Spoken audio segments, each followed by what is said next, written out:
Bismillahirrahmanirrahim.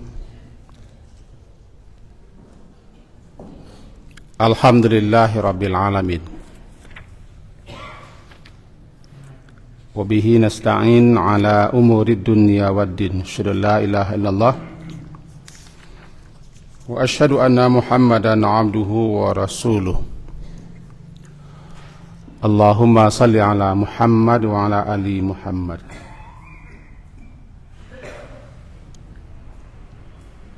Melanjutkan kajian kita memahami firman Allah Ta'ala surat Ar-Rahman, masuk kepada ayat yang ketiga. Kita mulai dengan Bismillahirrahmanirrahim. A'udzu billahi minasy syaithanir rajim. Bismillahirrahmanirrahim. Ar-Rahman 'Allamal Qur'an khalaqal insan 'allamahul bayan. Asy-syamsu wal qamaru bihusban wan najmu wasy-syajaru yasjudan was-samaa'a rafa'aha wa wada'al mizan alla tatghaw fil mizan wa aqimul wazna bil qisti wa la tukhsirul mizan. Sampai di situ.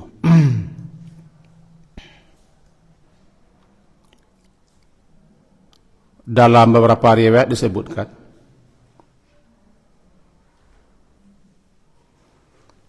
tatkala orang-orang kafir Quraisy, musyrikin Makkah, mereka diseru, dipanggil untuk sujud kepada Allah Ar-Rahman. Usjudu lirrahman. Lalu mereka berkata, qalu wa mar rahman. Siapa Ar-Rahman itu? Dan mereka mengingkari, tidak percaya, alias menolak. Kami tidak mengerti, kami tidak paham, kami tidak tahu. La na'rifu Rahman. Ar-Rahman itu siapa? Lalu dikatakan, Ar-Rahman itu adalah 'Allamal Qur'an, yang telah mengajarkan Al-Quran.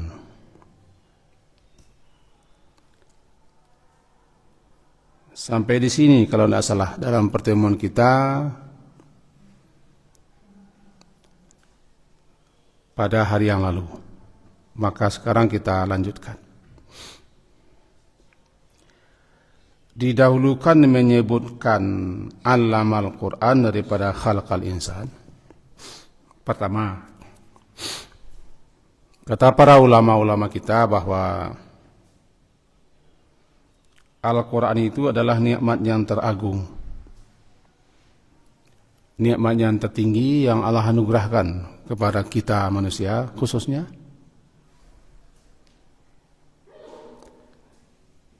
Bahkan yang terbesar dibanding daripada kitab-kitab yang sebelumnya. Bukan berarti kitab sebelumnya tidak sempurna. Tapi kitab Al-Quran itu diturunkan sebagai hudan, cocok sesuai pas untuk umat Nabi Muhammad sallallahu alaihi wasallam sampai akhir zaman. Maka didulukan menyebutkan Al-Quran adalah mendulukan yang utama, yang penting. Sehingga Al-Quran itu, hai manusia, kami turunkan betul-betul, jadikanlah sebagai pegang hidup, tuntunan, petunjuk, pedoman, dan bimbingan. Kalau tidak, kamu tidak akan selamat. Bukan dibaca saja, bukan dihafal saja, tapi pelajarilah petunjuknya, pahamilah, tadaburilah, lalu amalkanlah, kemudian sebarluaskanlah, dakwahkanlah. Kira-kira begitu. Khalaqal insan. Baru kita masuk sekarang kepada khalaqal insan. Dialah yang telah menciptakan manusia, termasuk kamu hai Quraisy musyrikin Makkah. Karena kamu juga manusia. Yang mendebat, yang menentang, yang membantah untuk sujud kepada Allah Rahman, sementara kamu adalah makhluk yang diciptakannya. Khalaqa, mencipta dari tiada menjadi ada tanpa contoh bandingan sebelumnya. Dicipta sesuatu itu sesuai dengan kadar dan ukuran masing-masing. Diberi potensi, kemampuan untuk apa dia cipta, dan dicipta tentu ada maksud, ada tujuan. Masucilah Allah mencipta sesuatu tanpa maksud, tanpa tujuan. Ma khalaqta hada batila. Maha suci engkau ya Allah menciptakan ini batil, secara batil, secara sia-sia, tidak berguna, tidak berfaedah. Makanya kita manusia ditegur, disapa oleh Allah dalam firman-Nya surat Al-Mu'minun. Afahasibtum annama khalaqnakum abatha. Apakah kamu hai manusia mengira, menyangka kamu atau kalian itu kami cipta sekedar untuk main-main olok-olok, tanpa maksud, tanpa tujuan. Surat Al-Mu'minun surat ke-23 ayat 115, halaman 349. Al-Mu'minun surat ke-23 ayat 115 bunyinya, afahasibatum, maka apakah hasibatum, kamu atau kalian mengira, annama khalaqnakum, annama bahwasanya khalaqna, kami menciptakan kamu atau kalian, abatha, dalam keadaan main-main atau sekedar untuk main-main saja, tanpa maksud, tanpa tujuan. Wa annakum, dan bahwasanya kamu, ilaina, kepada kami, la turja'un, tidak akan dikembalikan. Dugaan, sangkaan, perkiraan kamu seperti ini adalah batil. Kalian hai manusia dicipta bukan hanya sekedar cipta, karena Allah itu maha suci daripada berbuat sesuatu tanpa maksud, tanpa tujuan. Itulah dia subhanahu wa ta'ala, maha suci daripada berbuat sesuatu, karena dia maha sempurna, maha tinggi lagi. Jadi kita dikatakan kalian dicipta bukan sekedar untuk alek-alek main-main. Tidak. Ma khalaqta hadza batila. Fata'ala Allahu malikul haq. Maha tinggilah Allah. Al-malikul haq, dialah raja yang sebenar-benar raja. Apa maha tinggi? Maha tinggilah dia untuk berbuat seperti itu. Untuk mencipta kalian manusia, ya segera untuk abatha, untuk alek-alek main-main, senda gurau. Maha tinggi dia. Dia raja yang sebenar raja. Kalau itu pekerjaan, itu perbuatan orang raya. Wa ta'ala al-malikul haq. La ilaha illahu, tidak ada yang berhak disembah. Intinya kalian dicipta untuk menyembah dia.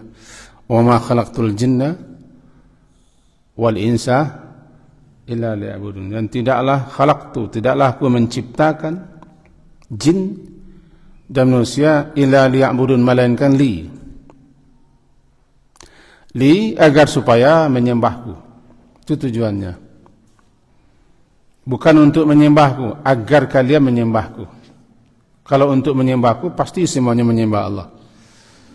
Tapi makna di situ adalah supaya atau agar kalian beribadah kepadaku.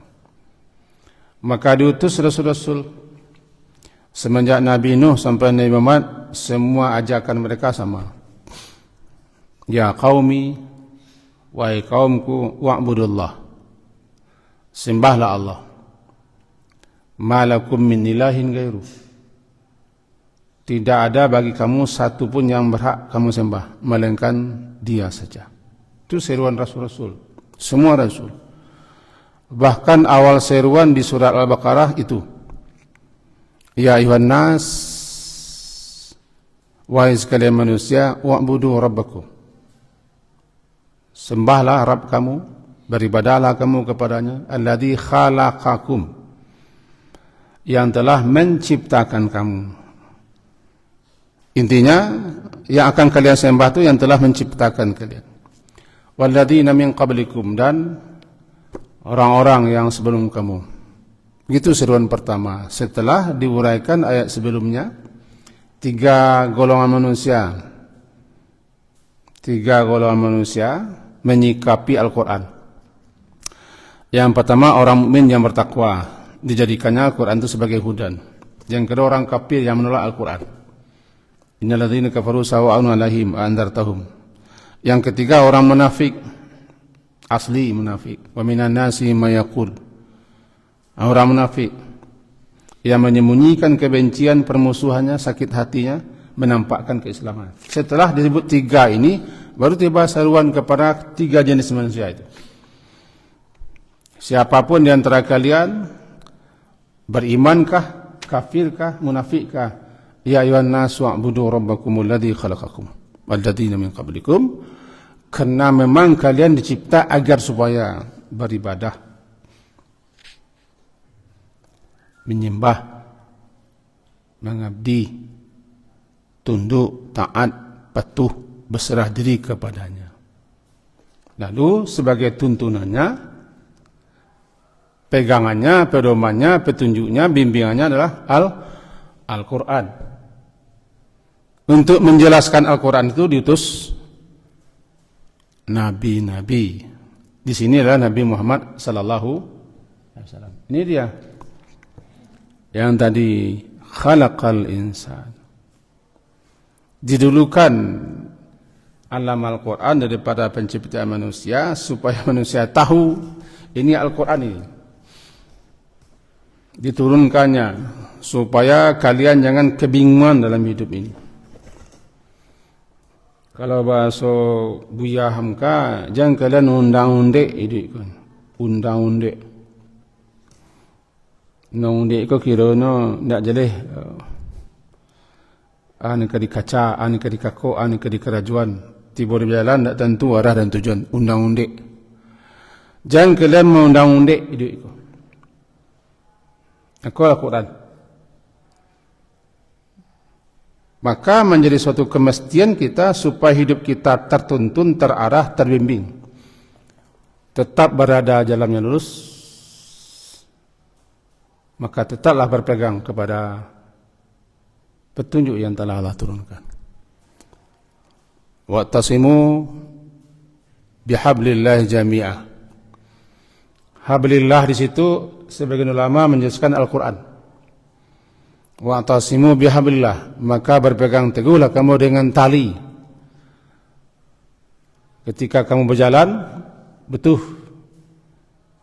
tali tempat bergantung, tempat berpegangan. Jangan terpeleset, jangan terjatuh. Apa itu Al-Quran?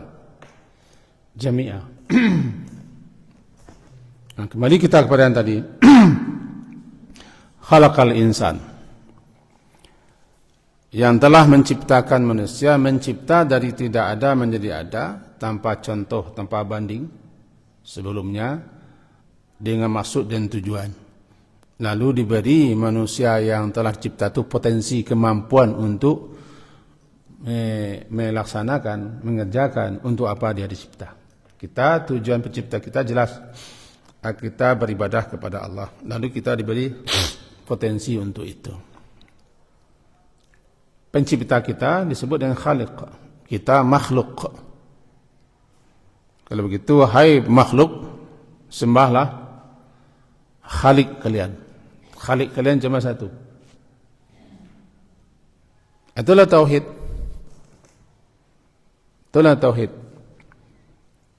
Itu menyembah, beribadah kepadanya saja, wahdahu. La syarika lahu, wahdahu, satu-satunya. Tauhid dia. Jangan kalian sembah yang lain, karena yang lain itu bukan pencipta. Yang lain itu sama dengan kalian makhluk. Cuman tidak semua manusia itu mengerti dia itu dicipta untuk apa. Manusia seperti inilah yang sesat, yang kebingungan hidup.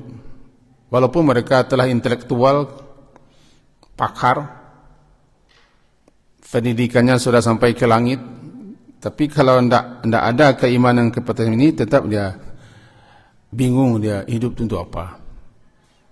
Maka jadilah hidupnya seperti itu. Khalaqal insan.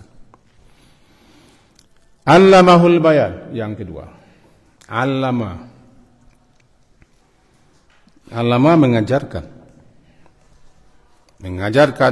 Allamahu mengajarkan kepadanya, manusia. Jadi hu itu balik kepada insan. Allamahul bayan, dia Ar-Rahman itu yang kamu diseru untuk sujud kepadanya. Usjudu lirrahman, kamu disuruh untuk sujud, merendah diri, tunduk patuh taat kepadanya. Dia pula lah yang telah allamahu, mengajarkannya kepada manusia. Manusia yang telah diciptakan itu al-bayan. Al-bayan berbicara. Al-bayan itu pada mula maknanya jelas. Jelas. Bayin yang sangat jelas. Di sini dijelaskan oleh dalam berbagai macam kitab tafsiran, al-bayan itu adalah kemampuan manusia untuk menjelaskan apa yang ada di hatinya lewat pembicaraan, lewat lisan. Andai sekiranya kita tidak diberi potensi untuk bisa mengungkap, menjelaskan, menerangkan apa yang ada di hati kita, kecek rawak cosi bisu badasian. Kita lupa terkadang mensyukuri nikmat itu. Lisanau wa syafatain, lisan dan dua bibir. Wa hadainahun najdain. Kemampuan kita untuk menjelaskan, bayan, menjelaskan, menerangkan apa yang ada di hati dan di pikiran kita, sehingga orang paham apa maksud kita. Itu nikmat luar biasa. Bahkan ada orang yang sangat pintar mengolah, menyampaikan apa yang menjadi pikirannya lewat lisan. Tapi ada juga yang lewat tulisan. Lewat tulisan. Ada yang lewat gambaran. Itulah seni. Dengan lisan kita nih, lahirlah orang-orang yang pandai bicara, bijak bestari. Sehingga kata-kata yang menyihir itu namanya ya bayan. Hal bayan minasihir. Kemampuan untuk menjelaskan, mengungkapkan, menerangkan dengan bahasa yang memukau bisa menyihir. Jadi al-bayan minasihir. Ada orang yang kemampuannya di tulisan. Itulah para penulis. Dia bicara tidak terlalu panjang, tidak banyak, tidak pandai menulis, menjelaskan dalam bentuk kata-kata, tapi dalam tulisan panjang-panjang. Lahir buku-buku. Berbahagialah orang yang Allah kasih dua nikmat itu. Bisa menjelaskan dengan lisan, juga dia mampu. Di antara ulama-ulama itu di Indonesia ada namanya Buya Hamka. Beliau juga dakwah dengan lisan kemana-mana. Beliau juga mengungkapkan apa yang ada di pikiran, di benak beliau dengan tulisan. Lahirlah kitab-kitab beliau. Yang bisa jadi generasi-generasi sekarang tidak kenal betul dengan beliau. Dan tulisan-tulisan beliau jarang dibaca. Padahal itu yang beliau ceritakan, yang beliau tulis dalam buku-buku beliau adalah yang cocok dengan alam kita. Yang jangan lupakan ulama itu. Itu termasuk allamahul bayan. Jadi 3. Pertama dengan lisan, dia menjelaskan. Ada yang bentuk tulisan, ada yang bentuk ekspresi, gambaran-gambaran. Bahkan kata orang ahlinya ada lukisan abstrak. Itu tidak semua orang bisa menangkap apa pesan yang ingin ditampilkan oleh orang yang itu melalui karya-karya. Jadi yang mengemukakan berang ini tidak semua orang bisa menangkap. Kesemuanya adalah al-bayan. Jadi kalau kita pertalikan ke atas, kalian sujudlah, merendahlah, hinakan diri. Baik sujud dalam artian mencecahkan anggota badan kita yang tertinggi ke tempat yang biasa dipijak-pijak, sebagai pelambang kita ini di hadapan Dia yang Maha Tinggi adalah sangat-sangat hina, rendah. Tanpa Dia kita tidak ada apa-apanya. Lam yakun syai'an madzkura, tanpa Dia kita tidak apa-apanya. Makanya puncak salat itu kata beliau-beliau adalah sujud. Sujud itulah saat di mana manusia menyadari kekerdilannya, kehinaannya, kerendahannya. Karena yang paling tinggi justru bumi, duburnya yang menjungek ke atas. Tapi masalahnya apakah semua orang yang sujud itu paham dia sujud itu apa? Karena ada juga orang sujud sombongnya luar biasa, angkuhnya luar biasa. Kalau bahasa modernnya songong namanya, songong. Ada orang cak keluar TV songongnya lalu dilentik lah songong kayak songong namanya. Sujud itu atau sujud dalam artian patuh, tunduk, taat, serah diri kepada Dia. Itu sujud. Alam ini kan sujud. Walillahi yasjudu, dan kepada Allah lah yasjudu ma fis samawati. Alam ini sujud. Sujud bukan berarti sujud dalam salat. Ketundukannya, kepatuhannya, ketaatannya, kepasrahannya kepada ketentuan penciptanya. Nah, sujudlah kepada Dia. Siapa Ar-Rahman itu? Ar-Rahman itu alam Al-Quran. Ar-Rahman itu khalqal insan. Ar-Rahman itu alamahul bayan. Supaya kita tahu itu. Jadi apa yang dikehendaki di sini? Syukurlah. Hanya dia di bawah nanti berbuat 31 kali diulang-ulang. Fabi ayyi ala irabbikuma alai. Alai, anugerah khusus, anugerah spesial, nikmat tertentu yang istimewa namanya ala. Ala namanya nikmat. Nikmatnya nyata, nikmat yang terang, nikmat yang jelas.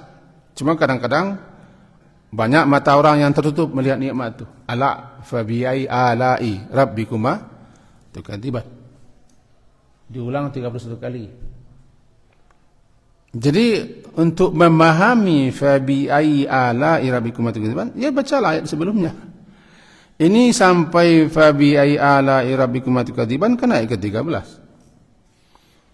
Pelajarilah, pahamilah renungan ayat ini 1 sampai kepada 12, baru mengangguk-angguk kepala kita itu. Fabi'ai ala. Kalau terjemahnya di sini kan nikmat Tuhan kamu yang mana yang kamu dustakan.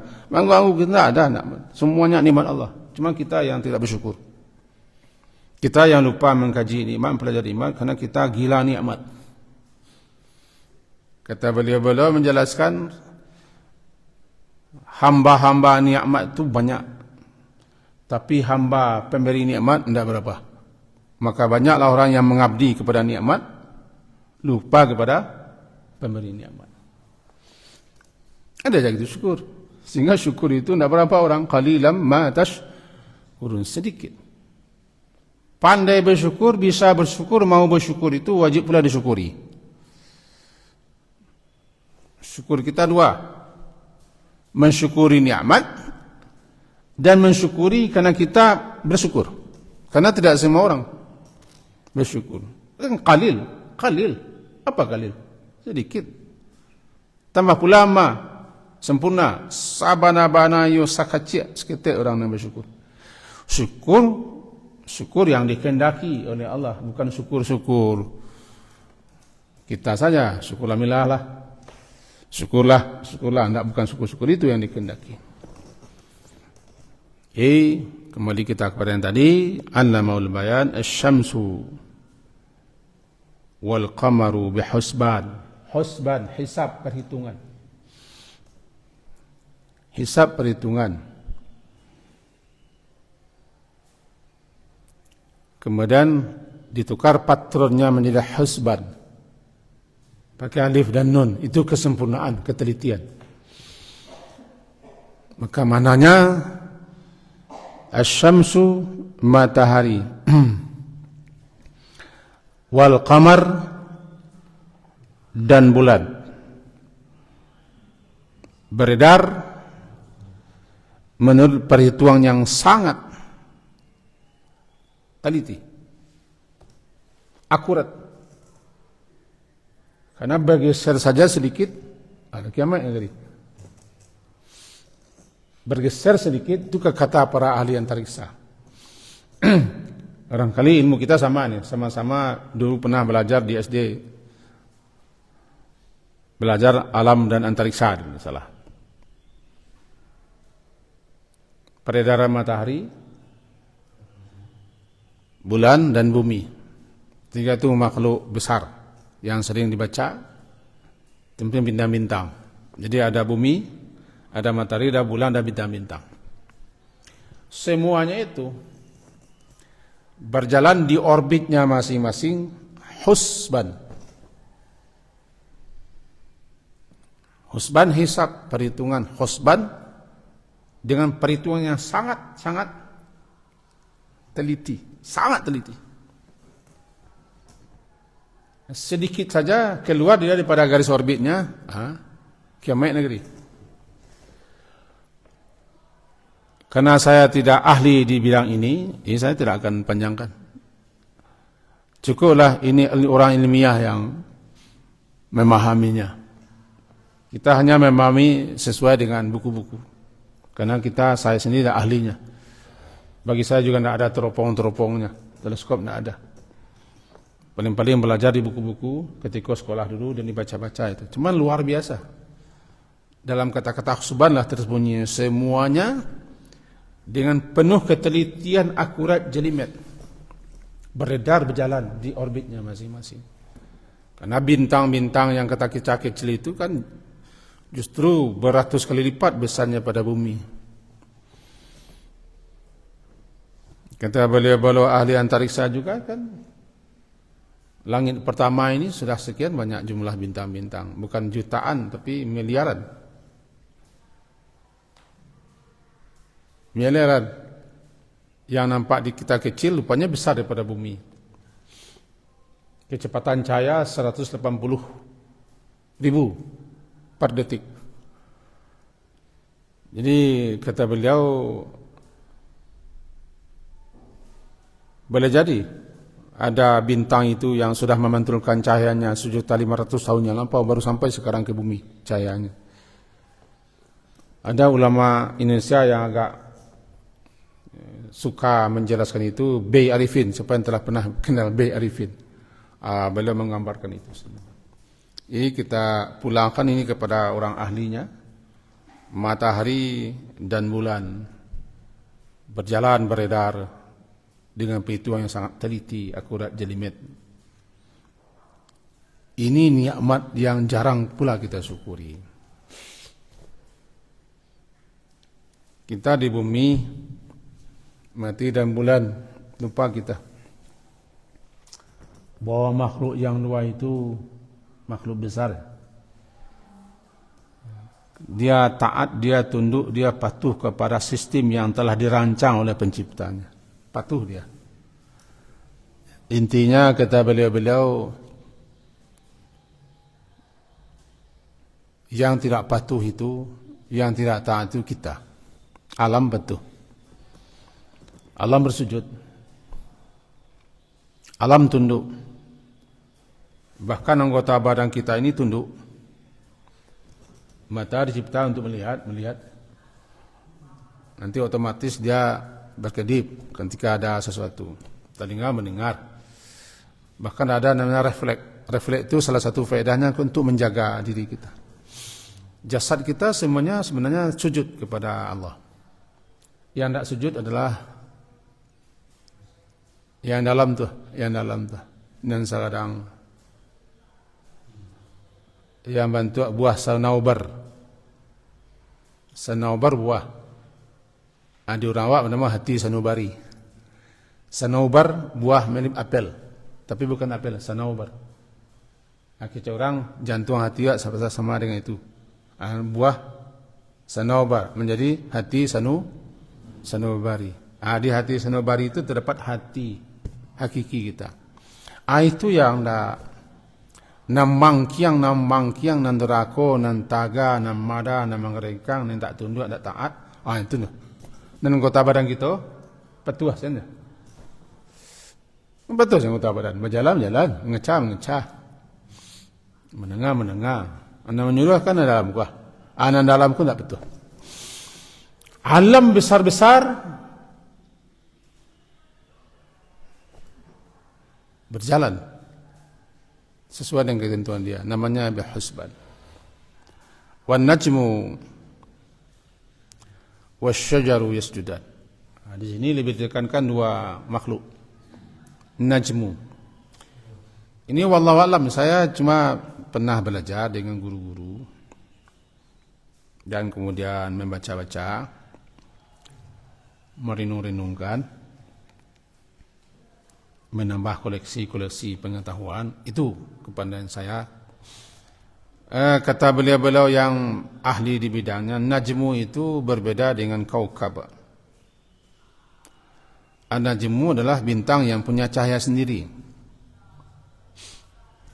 Kalau bumi, bintang yang tidak punya sendiri, yang tidak punya cahaya sendiri. Itu makanya bumi itu bukan bintang namanya, kaukab. Jamaknya kawakib. Bumi bukan bercahaya sendiri, bumi menerima cahaya. Mana-mana yang dicahayai siang hari, mana-mana yang tidak dicahayai gelap, kan sudah sama-sama tahu kita. Maka bumi tidak bintang namanya, bumi kaukab, bintang gelap. Bintang gelap. Jadi an-najmu jamaknya nujum, bintang yang bercahaya. Bahkan salah satu surat namanya surat An-Najmi. An-Najmi idha hawa. Surat ke-53 kan, An-Najmi. Nah, najam, nujum, bahkan kadang-kadang menjadi ahli nujum. Ahli nujum, ahli perbintangan, yang kadang-kadang diarahkan orang untuk kristologi. Jika Anda berbintang Pinces apa namanya? Aries ya. Anda bagaimana, Anda begini begitu. Dalam minggu-minggu ini hati-hati dengan teman dekat Anda. Percaya belah kita. Akhirnya sesengese bini, teman paling dekat kan bini, suami. Curiga kepanjangan salah, dia percaya kepada perbintangan. Nah, balik lagi. Dan najmu, bintang. Wasyajar, bintang di langit. Syajar di bumi. Dari alam yang tertinggi di sana, bintang-bintang yang mencapai bintang itu jumlahnya bukan jutaan tapi ratusan miliaran.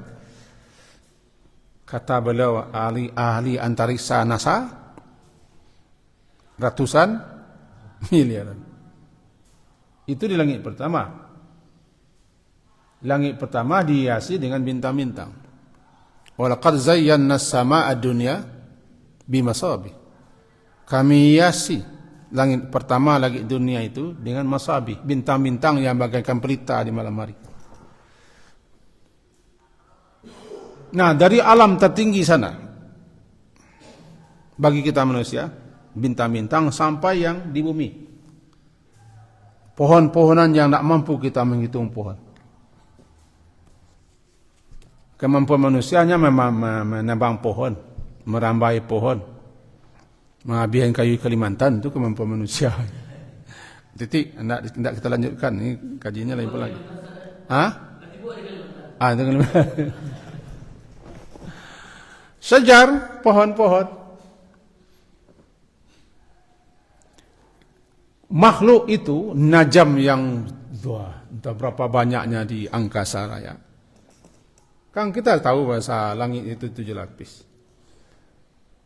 Baru hanya satu manusia yang telah bisa melewati semuanya, Nabi Muhammad. Subhanalladzi asra bihamdihi lailan minal masjidil harami ilal nanti di belakangnya linuriyahu min ayatina. Kenapa? Ya Nabi Muhammad pula yang dapat anugerah yang seperti itu.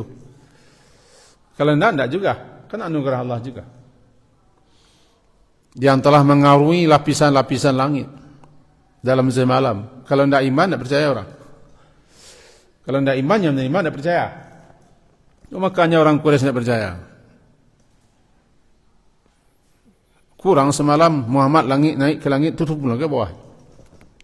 Yang membenarkan namanya Siddiq. Maka bernamalah dia Abu Bakar Siddiq. Jangankan itu, melebihi itu saya percaya kalau Muhammad yang bilang. Itu pula hebatnya Abu Bakar Siddiq. Alam tertinggi, bintang-bintang, sampai yang di bumi, pohon-pohonan yang tidak terhitung kita. Tidak terhitung kita. Bagaimanapun orang menghitung jumlah pohon, tanam-tanaman ini tidak mampu. Yang tertinggi sampai ke bawah itu, yang kamu bisa melihat, menyaksikan, kedua-duanya yasjudan. Yasjudan. Yasjudu. Sujud. Yasjudan. Keduanya sujud. Fiilnya, kata beliau-beliau, fiil mudhari', kata kerja kini, yang menunjukkan istimrar, terus menerus. Ada kata kerja masa lampau. Bahasa Arabnya pasten namanya. Kalau bahasa Pak Ji, madi. Ada kata kerja kini, present atau mudhari'. Ada kata kerja perintah, amar. Di sini mudhari', memfaedahkan kepada terus-menerus istimrar. Jadi maknanya bintang-bintang semua, pohon-pohon semua, keduanya itu yasjudan, selalu dan terus-menerus sujud, dalam artian tunduk, patuh, taat, menyerahkan diri kepada penciptanya. Sehingga makhluk-makhluk yang Allah cipta itu, untuk apa dia dicipta, dia akan terus begitu. Tidak melawan, mereka tidak melawan. Pohon-pohon untuk apa dicipta, dia terus begitu. Patuh dia. Sampai uratnya menghunjam ke bumi, patuh. Sampai dia menghasilkan berbagai macam aneka buah-buahan yang dinikmati oleh kita manusia, entah berapa serakahnya kita. Seserkah-serakah harimau, seserkah-serakah singa, secama-cama barua, lebih cama. Gitu ya, batang-batang kayu basongkehi. Abi. Ya batuang-batuang menjadi kambiang, gulai kambiang. Habis kita. Ya kan? Ini yang kita maknai sini adalah yasjudan itu. Selalu terus-menerus yasjudu dia. Makanya makna sujud itu dua. Tadi sudah kita sebut. Pertama, sujud dalam arti kata mencecahkan anggota sujud kita yang 7. ke tempat yang paling bawah yang biasa kita injak dan pijak. Bedanya kita dengan Nabi, Nabi itu sujud di masjidnya. Masjid beliau tanpa keramik, tanpa tikar, tanpa granit. Kadang berlepotan di sahabat-sahabat ini di pasir. Ini terasa sekali mereka itu betul-betul sangat rendah. Nah, di kita kadang-kadang sudah ada granit, tambah tikar, tambah sarabeta. Sarabeta itu barangkali baunya tidak enak. Ada tikar tentu yang tidak enak. Tapi kaji kita bukan itu. Nah, kaji kita sujud. Tapi sujud mencicahkan kening dan anggota sujud ke bawah itu juga sebagai lambang ketundukan. Lambang kehinaan, kerendahan kita di hadapan yang Maha Tinggi. Sedikit itu kita singgung. Ketika sujud itu yang kita baca adalah a'la. Subhana rabbiyal a'la. Maha sucilah Rabbku yang maha tinggi. Kenapa? Yang terasa sekali lah kita ketika itu maha rendah. Kalau pakai maha juga sangat rendah, sangat hina. Kepala kita yang di atas letaknya dengan anggota-anggota kepala. Ini kepala, muncung, hidung, mata, telinga, tengkorak, benak, rambut. Ketika sujud kan di bawah. Yang biasanya terhormat di atas, kadang-kadang nampak pula pongah orang yang berjalan dengan tidak memandang orang. Nah, sekarang dicecahkan. Itu melambangkan kehinaan diri. Tapi tidak semua orang menyadari. Masih ada juga yang banyak sujud itu masa yang pongah, yang sombong. Sujud yang kedua ini tunduk, patuh, taat menurut pasrah kepada aturan Sang Pencipta. Itulah dia alam. Walillahi yasjudu ma fis samawati wa ma fil ardh. Atau kata pasten madinya sajadalillah. Ketika sujud tilawah itu pula kita baca sajada wajhiya lilladzi khalaqahu. Bersujudlah wajahku kepada yang telah menciptakannya. Itu sujud. Nah, kita buat kesimpulan karena hari sudah habis ini. Kita buat kesimpulan sementara bahwa di sini Allah yang telah menurunkan Al-Quran yang kepadanya kita diperintah untuk sujud taat, patuh dan tunduk mengabdi menyembah. Dia menciptakan kita manusia bukan sembarang-sembarang saja. Ada tujuan, ada maksud dia mencipta kita, menempatkan kita di bumi dan melengkapi kebutuhan kita di bumi ini. Dan kita malahan ahsani taqwim. Dan kita dimuliakan, walaqad karramna Bani Adam dalam surah Al-Isra. Kami muliakan anak cucu Adam sehingga segala yang di bumi ini ditundukkan untuk kepentingannya. Kan? As-sakhkhara lakum. Dia tundukkan kepada kita ini apa yang di bumi. Walladzi khalaqa lakum ma fil ardi jami'a, untuk kita. Cuman kita ini begitulah. Beginilah kita. Di sini diingatkan itu. Nikmat Allah menurunkan Al-Quran. Dan kita pun dicipta Allah menjadi manusia itu nikmat. Kenapa nikmat? Ini balah. Andaikan kita jadi caci yang lihat tu orang. Ibarat orang untuk mengapih balik. Andaikan ulet bulu gitu menggetah. Menggetah. Tidak. Semuanya kan sama. Asalnya dari air. Mimma'in. Kita dimuliakan menjadi orang. Nikmat besar. Sehingga diingatkan kita kepada kita oleh Allah setiap pagi Jumat dibaca Imam hal ata 'alal insani hinum minad dahri lam yakun syai'an. Mazkura, lupa manusia dulu dia di mana. Sekarang sudah menjadi orang yang songong dia itu. Kemudian Allah mengajarkan kita kemampuan mengungkapkan apa yang terasa dan juga menjelaskan betul nikmat-nikmatnya lain. Semuanya renungkanlah, pikirkanlah kamu nanti akan bersyukur. Tahu kamu siapa Arab kamu itu, dan tahu kamu ini manusia untuk apa dicipta. Sekian kaji kita begini. Semoga berfaedah bagi saya, dan semoga ayat arus Al-Quran ini, pengantin Al-Quran yang kita baca ini berkesan di jiwa, di hati kita, sekaligus menggerakkan kita untuk banyak bersyukur kepada Dia. Kita akhiri, subhanakallahumma bihamdika asyhadu an la ilaha illa anta astaghfiruka wa atubu ilaik. Sallallahu ala Muhammadin wa ala alihi wa ashabihi ajma'in. Alhamdulillah. Assalamualaikum warahmatullahi wabarakatuh.